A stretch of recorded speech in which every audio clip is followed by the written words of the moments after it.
Welcome back, our YouTube channel, The Stoic Way. Attraction isn't logical, it's not something a woman chooses, it's something she feels. And the difference between the man she forgets and the man she fantasizes about, it's not just his looks, not his money, not even his confidence. It's his words. The right words can slip into her mind, crawl under her skin and stay there on repeat. Most men throw out generic compliments. You're beautiful. You have pretty eyes, nice, sure, memorable, not even close. But if you say the right thing in the right way, she won't just hear it, she'll feel it. And once a woman starts feeling something for you, that's when you become irresistible. So in this video, I'm going to give you 3 powerful compliments. Compliments so rare, so dangerous, that they'll make her think about you long after you're gone. Let's get started. 1. I don't need you, but I want you. There's something about this phrase that hits different. It's not just words, it's a declaration of power. Most men get attraction completely wrong. They think that in order to win a woman over, they need to shower her with attention, convince her of their worth, and prove that they do anything to have her. That's where they fail, because nothing turns a woman off faster than neediness. It reeks of desperation. It tells her that you see her as some magical prize, and yourself as a man who needs to win her approval just to be worthy. Women don't want to feel like they're doing you a favor by being with you. They want to feel chosen by a man who already has options. That's why the phrase, I don't need you, but I want you is so powerful, because it shifts the dynamic. It tells her you are not the center of my world. I can walk away at any time I choose you because I see something special in you, not because I need to fill some void in my life, and that's the exact energy that makes a woman obsessed. There's a deep psychological reason why women find detachment so attractive. It's called the law of scarcity, the idea that people value what is rare, uncertain, or difficult to attain. Think about it. If a man is always available, always texting first, always eager to please, what happens?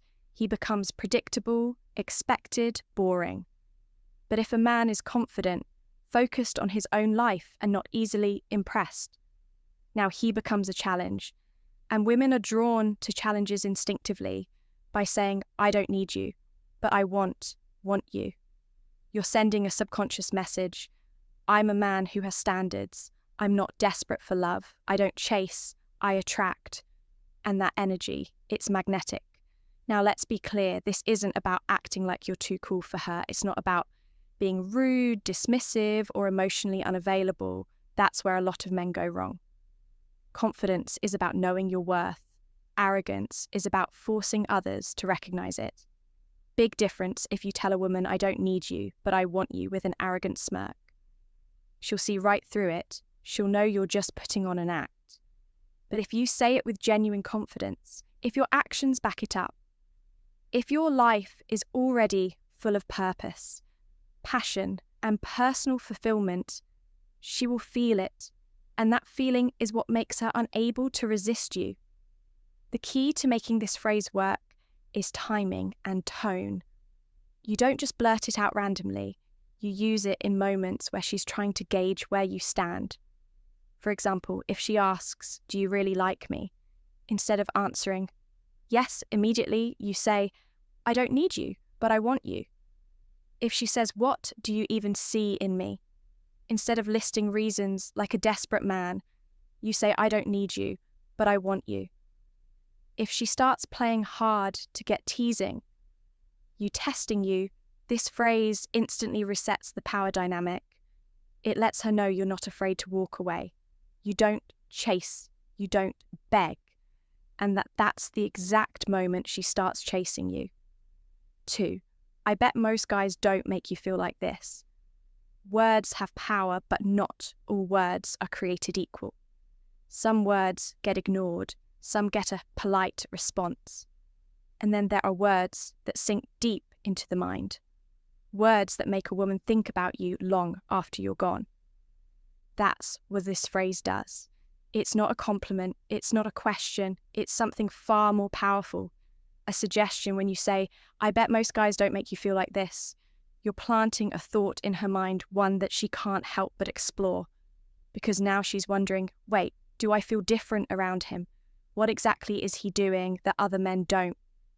Why does this moment suddenly feel more intense?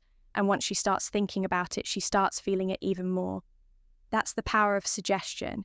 You're not telling her how to feel. You're making her realize on her own that she feels something unique with you. And that realization, it's irresistible. Women don't just fall for words. They fall for the way words make them feel. And this phrase triggers something called the contrast effect, a psychological principle that makes people pay more attention to something when it's compared to something else. When you say, I bet most guys don't make you feel like this, you're creating an instant comparison in her mind. She starts thinking back to her past experiences, all the dates, the conversations, the flirty moments, and now she's subconsciously putting you above them all. Because if you weren't different, if you weren't making her feel something rare, why would you even say that attraction isn't just about looks, it's about emotional investment? A woman can find a man physically attractive, but if he doesn't make her feel something, he's foreable.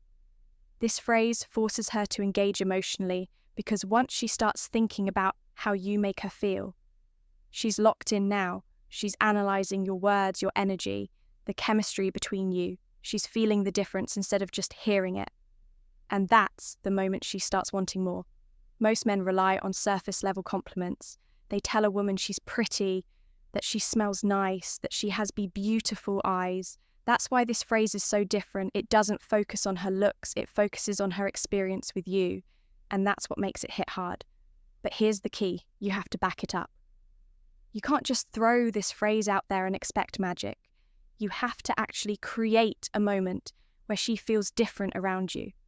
This means keeping eye contact just a second longer than normal, slowing down the conversation so it feels deeper, more intense.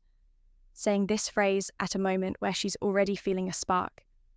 If you do this right, she won't just hear your words, she'll feel them, and that feeling will keep her coming back for more. The key to using this phrase correctly is timing. Drop it too early and it feels forced. Say it in the wrong moment and it loses its power.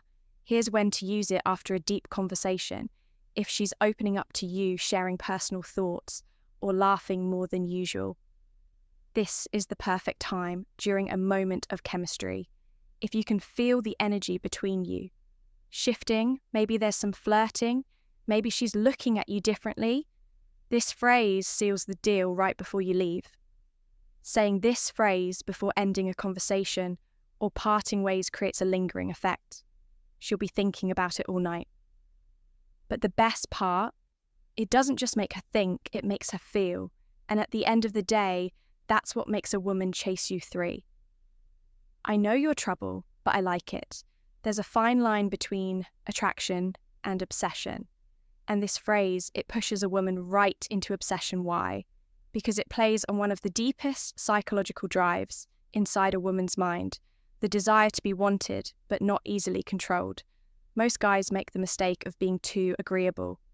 They nod, they compliment, they try to prove they're safe and nice, but the problem, women don't want safe, they don't want predictable. They want a man who sees their wild side and embraces it. That's exactly what this phrase does. When you say, I know you're trouble, but I like it, you're doing something incredibly powerful. You're acknowledging that she's a challenge. You're suggesting that she has a side most men can't handle. You're telling her you see through her innocent act, and you're still intrigued. This taps into her ego and her curiosity. At the same time, now she's wondering, does he really think I'm trouble? What does he see in me that other men don't? Why is he so confident about handling me? And once a woman starts asking these questions, she's already hooked. This phrase works because it flips the usual power dynamic. Most men try to convince a woman to like them, but this phrase, it subtly makes her the one proving herself to you.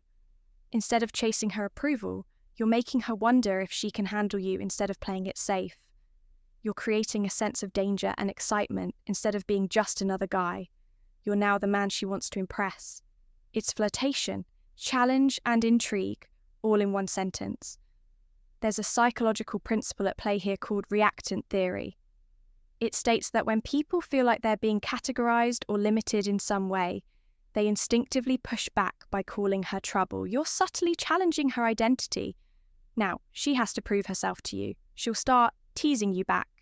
She'll start showing you different sides of her personality. She'll start working for your attention instead of just receiving it. And that shift, that's what makes a woman obsess. The key to making this work is playfulness. You can't say it too seriously, or it'll sound accusatory. You can't say it too casually, or it won't have impact. You have to say it like you're in on a secret, like, something about her that even she hasn't fully admitted. Here's how to deliver it with maximum effect. Lock eyes with her, hold that tension for just a second longer than normal. Say it with a slight smirk.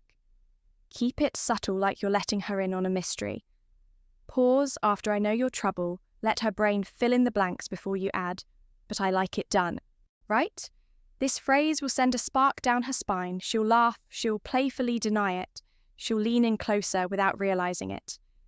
And that's when you know you've got her. This isn't a phrase you drop in a dry, formal conversation. It's a heat generator, something you use when the energy is already rising. Here's when to use it: if she teases you, if she jokingly calls you cocky or churl, allers you in some way. This phrase flips the script. If she's acting playful, if she's laughing, giving you those knowing looks, or testing you, this phrase raises the stakes.